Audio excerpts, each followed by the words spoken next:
Salam əziz uşaqlar, üslü və loqaritmik funksiyalar mövzusuna aid belə bir misala baxacağıq.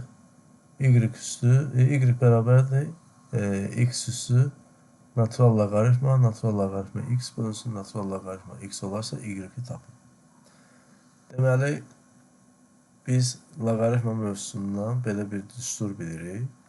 Loqaritma a əsasından b, yəni bunu loqaritma yeni bir əsas daxil edib c əsasından b bölünsün loqaritma c əsasından a kimi yaza bilirik.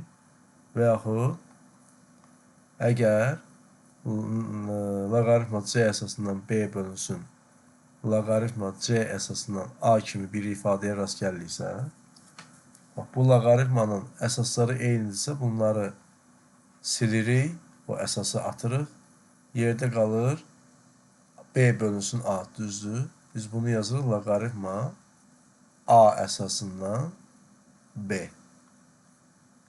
Burada da bu düsturu tətbiq edəcəyik. Amma bu düsturu tətbiq edə bilmək üçün, yəni onu rahat görə bilmək üçün, bu mötərizənin içində olan natural loqaritma x-i buradan bir şəkildə yığışdırmaq lazımdır. Onu başqa bir ifadə ilə əvəz edirəm. Natural loqaritma x-i b ilə məsələn əvəz edirəm.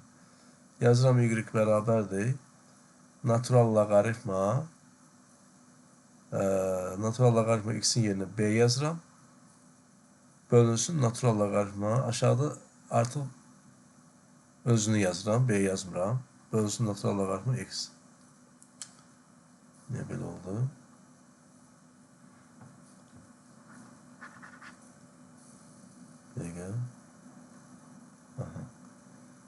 Natural loqaritma b. Və gördüyünüz kimi, baxın, natural loqaritmanın əsası y-dir bildiyimiz kimi. Baxın, bura y yazsam, yuxarıdakı loqaritma ilə aşağıdakı loqaritmanın əsası eyni olduğuna görə dedik ki, onları atırıq. Atırıq, qalır nə? B bölünsün x. Yəni, bunu yazıram.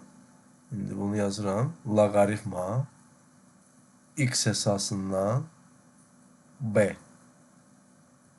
Vəssalam, bu belə yazandan sonra gətirirəm bu ifadənin yerinə bu ifadəni yazıram.